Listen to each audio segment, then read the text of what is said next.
What is going on, everyone? Matt Saboka here from the Stochastic Best Ball YouTube channel, and I am here with my buddy Nick Lepre, and we are continuing our breakdown of every single division, every single fantasy relevant player in a best ball context. It's a great way to introduce you to the Stochastic Best Ball rankings, whether you're doing best ball or looking for fantasy football advice. I think this is the best way to get into the season and to the key players on every single team. Breaking down the AFC North with me is Nick Lepre. Follow him at Notorious FNTSY. What's up, man? How you doing? I'm doing pretty solid today. Today, there's no garbage men out to bother me, so I'm very excited. And I think the AFC North is very interesting this season. There are a couple of teams here that, honestly, all four of these teams, I think, besides maybe the Steelers, can end up winning this division. I even think the Steelers low-key have a small chance. Obviously, it's probably going to be some strange twists of fate if that happens. But as you mentioned, this division in general looks like one of the most competitive in the sport. The lowest win total of any team is 7.5, those aforementioned Pittsburgh Steelers. Everybody else has a 9.5 win expected win total in the biggest sports books right now. The Cincinnati Bengals, who made it all the way to the Super Bowl, made it a close game against the Los Angeles Rams. They are still the projected winners, but it is certainly close. You ready to dig into this one? Yeah, let's do it. Let's do it. Okay. The Pittsburgh Steelers in a strange spot. They overperformed last year, found themselves in a wild card playoff game getting demolished by the Kansas City Chiefs. But Ben Roethlisberger has now retired. The QB changeover has begun, and their win total sits at 7.5. Mike Tomlin, head coach, is back for another year. Matt Canada, offensive coordinator, back for another year after getting promoted ahead of the 2021 season. They lose Juju Smith-Schuster. They lose Ray McCloud, and they gain Mitch Trubisky, Kenny Pickett, Gunnar Olszewski, rookie George Pickens in the wide receiver department. The player you got to spend premium draft capital on is Najee Harris, currently going as around the 11th pick in best ball ADP. That's actually down from where it was earlier in the year. His ADP of 8.2 earlier in the spring. I could call him a value if you want. What are you doing with Najee in best ball when he's considered mostly a safety pick? Yeah, to me, I understand why people consider Najee a safety pick because the reason why he did so good last year was because of volume. He's not necessarily a guy that's going to rip off 5 yards per carry last season, but it is entirely possible that Najee Harris is skilled enough to do that this year, in my opinion. Yes, the offensive line last year in Pittsburgh was a fucking disaster, right? It was like a turnstile. They just let you in there. And then Najee Harris was getting rocked. He didn't have time to sit back there like Le'Veon Bell a couple years ago where he just stand there for 20 seconds, the hole would open, and he runs through, right? That's not the offensive line that he had last season. I don't think that's the offensive line he will have this year, but it definitely has to be slightly better because it's hard to be that bad yet again. I really think Najee Harris is definitely a very safe pick, but I think he does have the upside to be a top 3 running back in fantasy football, especially if we see either Mitch Trubisky or Kenny Pickett. Seems like it's going to be Mitch Trubisky because of all the reports out of camp is able to dump the ball off at a pretty consistent rate. I think Najee Harris definitely does have a decent amount of upside, and I think people are kind of sleeping on him considering that he's moved like 3-4 picks, and I've even seen him go in the second round in some drafts, so the hate is too strong for Najee Harris. Wow. Our first disagreement, because I think Najee Harris is a wonderful redraft pick and a really tough best ball pick. Could he have like a James Conner type season where he scores 18 times because of the volume that he gets? Yeah, absolutely. But I still think this team has a far way to go. 25th out of 32 teams in Football Outsiders team DVOA. There is a nowhere to go but up argument for this offense in general. But with Najee Harris first round draft capital, it does seem like a volume play rather than an efficiency play. He was not efficient on a per touch basis last year. I think we can agree, though, that Deontay Johnson is a value, especially with the fact that his ADP has actually moved down. It was about 35, 36 earlier in the spring. It's now about 47, end of the 4th round. I think Deontay Johnson is not going to get peppered with targets from Pickett or Trubisky like he was with Roethlisberger, but he's still an absolute value at that 4th round draft capital, no? Yeah, 100%. Deontay Johnson is a guy that he's one of my favorite receivers in the NFL, and I don't think he gets enough credit for how good he actually is. People last year, the reason why he was so good, I understand, was because of how many targets he was getting. But when he gets the ball in his hands, he can actually make moves and do things. I think the reason why his ADP is kind of moving is because of the contract situation, would be my assumption. People are a little bit nervous because the Steelers and Deontay Johnson talked yesterday and they were nowhere even near each other in Hmm. terms of the contract negotiations. But at the end of the day, I still think Deontay Johnson is an excellent player. And regardless of the quarterback position, Deontay Johnson appears to be the number one guy in the offense. I think we should be drafting him as that. And inside the top 50, to me, he's a smash pick. I agree. Wide receiver 22 right now. He was fourth in the NFL in target share last year, 15th in air yard share. There's some room for him to not have the same quite as high numbers and still be a value at ADP. The rest of the receiving core really interesting to me because you've got some playmakers. Chase Claypool, Pat Fryermuth had a great rookie season at the tight end position. You got a mid-round pick in George Pickens who's getting some really exciting buzz. But ultimately, this is where we got to look at ADP changes from the spring to the summer because Pickens has skyrocketed up people's draft boards. He was being drafted after pick 200 earlier in the spring after the draft. Now he's at pick 159.8 in best ball ADP. Meanwhile, Pat Fryermuth was at about pick 120. He's almost 20 picks lower than he was previously. So I think people are being overly assumptive with George Pickens coming onto the scene immediately. That said, in best ball, I kind of get it. The 20-point weeks, the 25-point weeks that we're chasing, those spike weeks, more likely from a wide receiver than a tight end. But I think Fryermuth is a value at pick 136 for sure. Yeah, I really like Pat Fryermuth. It seems like, or Fryermuth, however the fuck you say his guy's name. It seems like people just forgot how good he was last year. Now, again, I Yes. understand going from Big Ben to Mitch Trubisky could be a change, but it's not like Mitch Trubisky just doesn't throw the ball to tight end. So I'm pretty confident when it comes to Pat Fryermuth. And if I'm being honest with you, the Steelers team just has so many values, in my opinion. Like, I'm fine drafting literally every single player we have talked about at their ADP, and I think all of them could smash that ADP. Chase Claypool is probably the most confusing one, in my opinion, because he hasn't really been able to score a lot of touchdowns. He got banged up a couple of days ago, so that's a little scary as well. But the talent's there. It's just, is he going to be able to, on third down, not just start doing a dance in the middle of the field when the game is on the line again? Like, is he changed? I don't know. Yeah. I mean, he did score 9 touchdowns his rookie year in 16 games. So it happened for him his rookie year. But yeah, 2 touchdowns last year on the same amount of targets. Some positive regression likely. And honestly, in terms of changes from spring to summer, his ADP has stayed almost exactly the same, 109 to 106. If I had to ask you who is going to start more games for the Steelers, who would it be at the quarterback position? Yeah, for me, it's Trubisky, and it's not even close. It seems like Kenny Pickett is just not looking too good in training camp. It seems like Mason Rudolph is ahead of Kenny Pickett right now on the depth chart. Mitch Trubisky is a lot better than people give him credit for. He's not a top 10 quarterback in the NFL, but I do think that now without Matt Nagy, really, he's in a situation with a good head coach. I think Mitch Trubisky is going to show the world that Matt Nagy was probably dumb.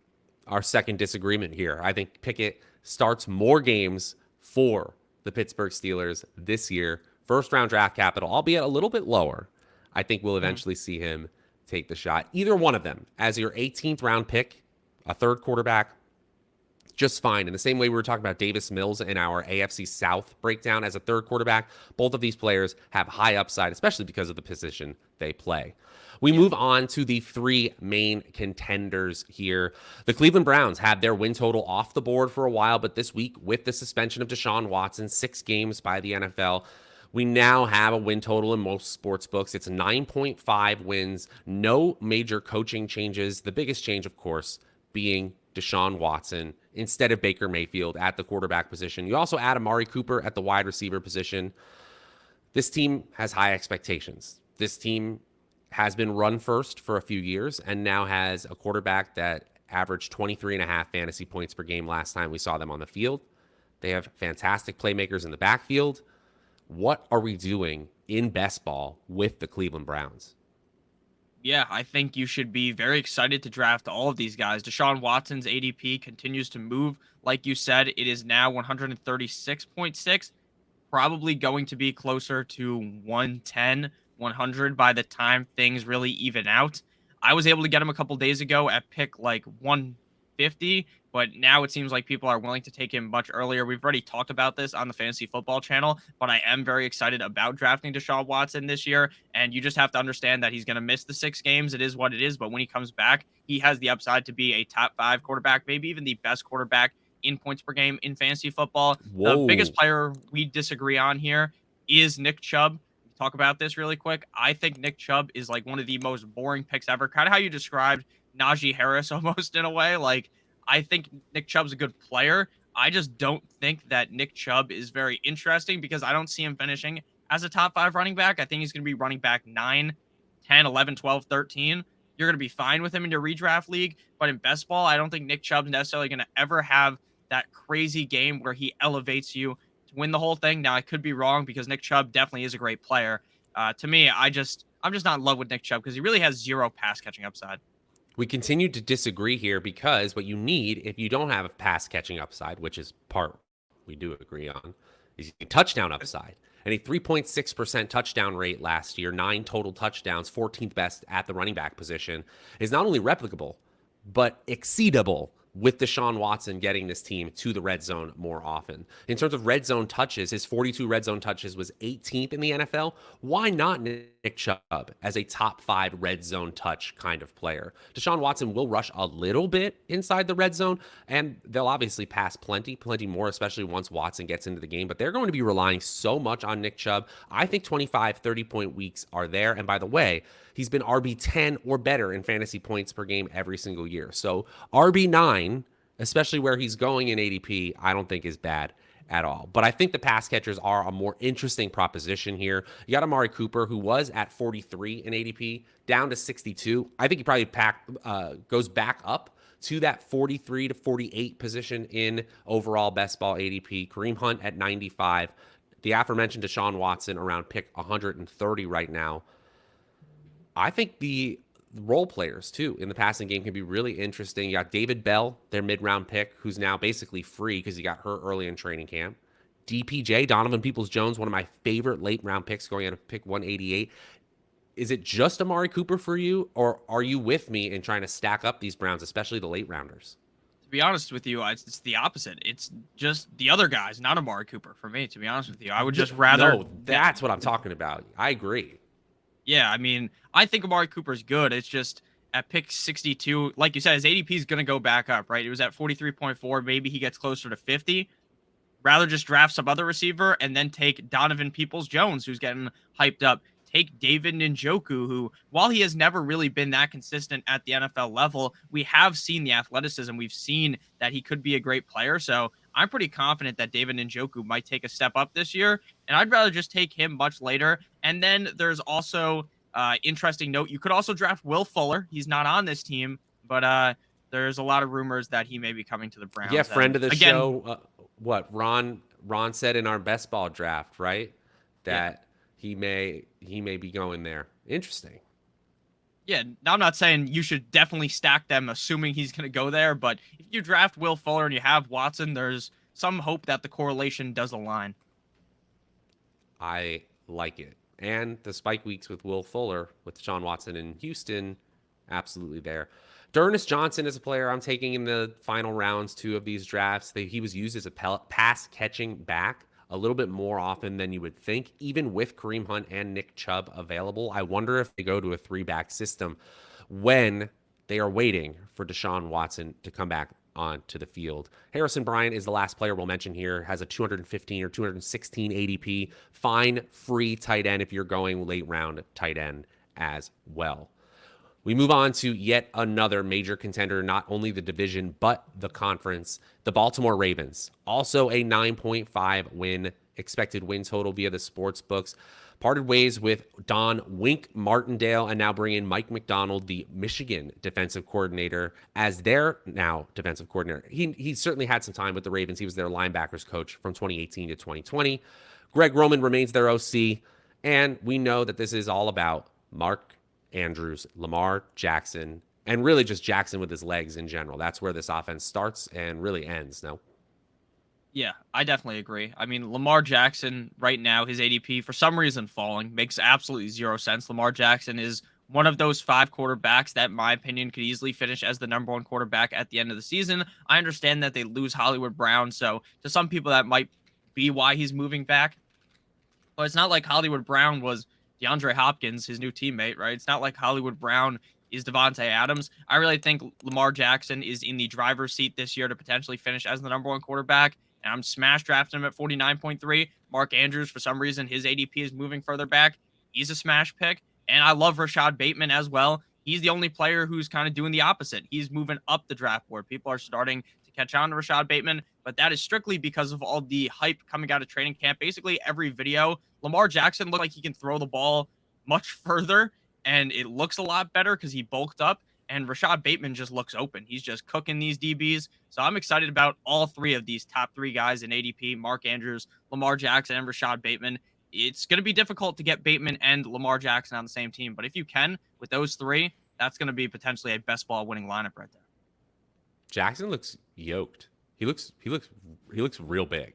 Like he does. Yeah. He definitely got to camp, and that muscle that they said that he added on, it's visible. Rashad Bateman is a tough ADP pick for me. I think this is that one pick you can take in your first 5 or 6 rounds of a best ball draft where you're expecting them to exceed their previous expectations this year. It makes all the sense in the world. Jackson to Bateman could absolutely become a thing. I also wouldn't be surprised if they added a veteran. I've heard rumors about Odell Beckham Jr. possibly going there. There's also the fact that they are a fantastic rushing team outside of Lamar Jackson. You got J.K. Dobbins hopefully ready for week 1. Gus Edwards a little bit further behind in his rehab. But you also have some other running backs there. You got Mike Davis, Tyler Batty as well. I'd rather take shots on this running game late in drafts than Devin Duvernay's or James Prochet. Like, I'll do it, maybe, but I don't need to stack Lamar Jackson. It's not an imperative thing. So I actually like taking these running backs when we know that they spread the ball out in the backfield, especially with Dobbins being eased in early in the year. Yeah, Gus Edwards is one of my highest owned players across every single best ball website, and this might be a swing and a miss, right? Because Gus Edwards might just miss a decent amount of time, right? Who knows, right? We're still sitting here. It's August 3rd today. I'm not 100% sure that Gus Edwards is going to be good for week 1. The team doesn't seem 100% sure. But what I do know is that when you can get a guy at pick 160 plus, that could be the lead back on the team if Dobbins goes down. I mean, we were drafting Gus Edwards as like the fucking in the 4th round last year when J.K. Dobbins went down. So you're getting immense value on that. So I'm willing to take that shot. And Dobbins, because of his injury, people are getting a little bit nervous on him. So I like drafting him right now. Pick 61.7 where he's going right now, probably in the 60s range of most drafts. I think he's going to be healthy for week 1. I mean, you see any clip of him on Twitter, the guy looks 100% ready to go. I think he's going to play week 1. I do. So I think Dobbins is going to play week 1. Now, sometimes after these ACL tears, it's really the year after that ACL tear that I'll go all in. I'll probably be all in on Dobbins next year, but that doesn't make him undraftable by any stretch this year for me. Mark Andrews, I think, is still an underrated player in the 2nd round of fantasy draft to drop from about a 17 overall ADP to about 20, 21 right now.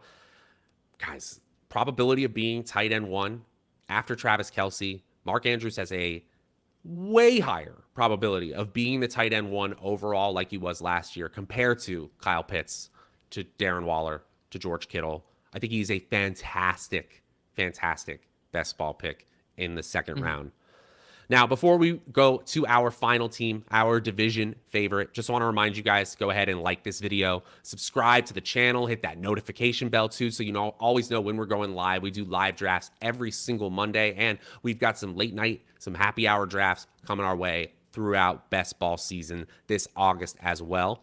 We also want to shout out to our presenting sponsor, Drafters. Drafters is a great place to play best ball fantasy football, and they got not only NFL contests, MLB contests, NBA when it comes back, same with NHL and PGA.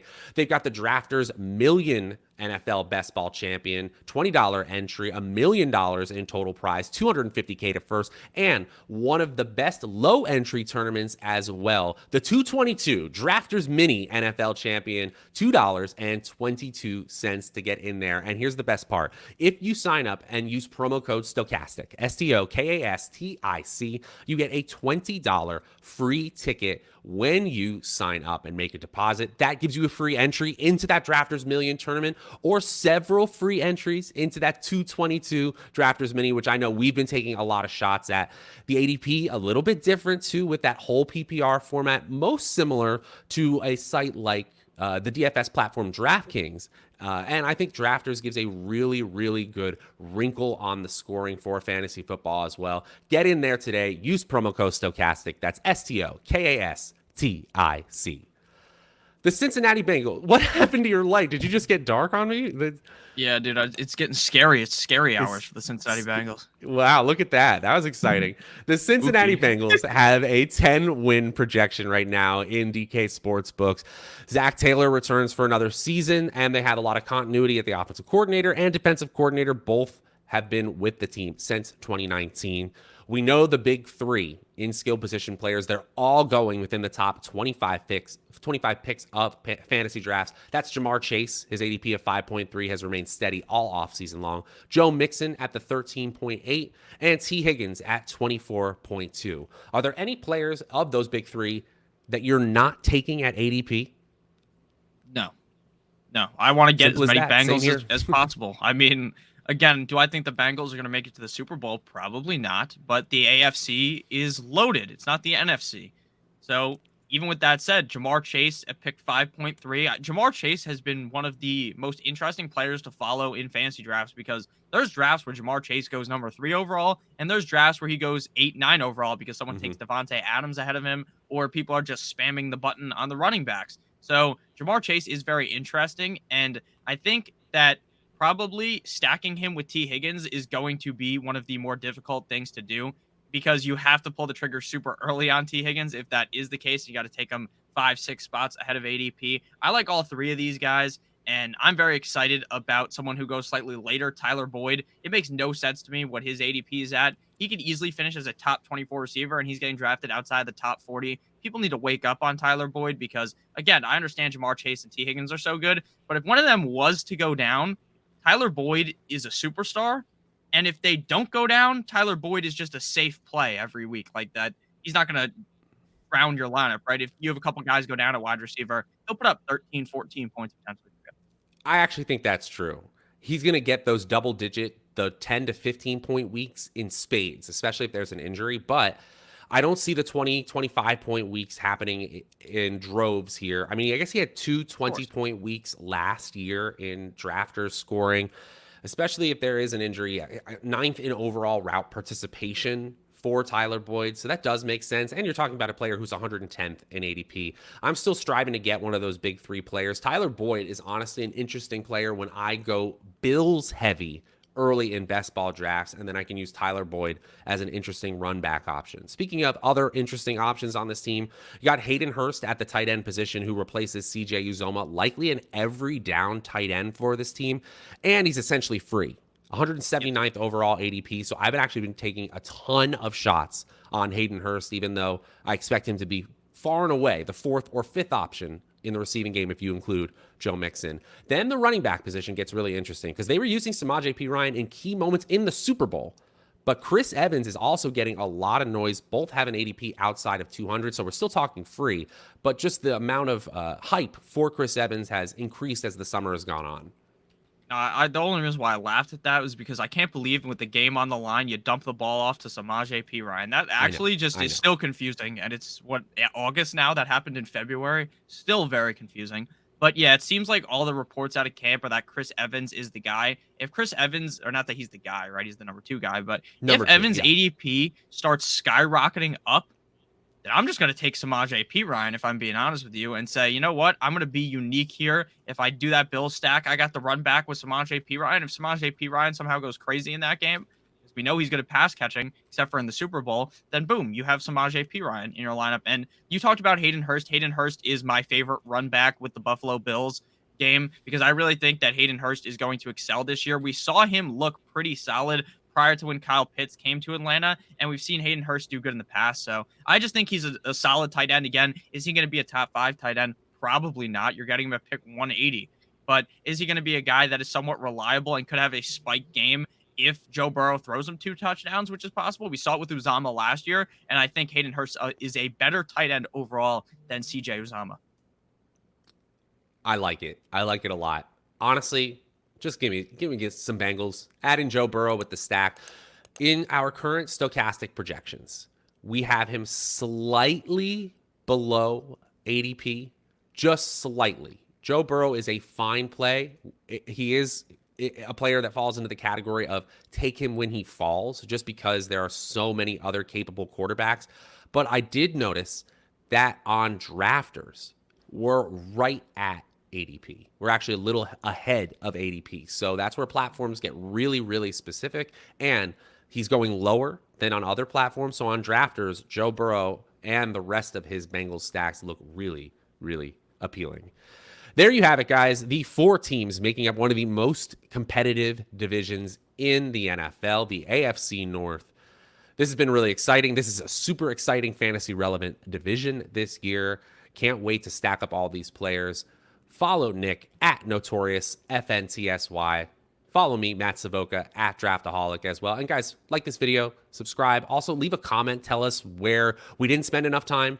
Players we're hyping up that we shouldn't be hyping up. We always like to hear from you guys, what you guys liked and didn't like, or just say hello. We always like hellos as well. We'll be back soon enough with more divisional previews and live drafts here on the Stochastic Best Ball channel. For Nick, I'm Matt. We'll see you guys later.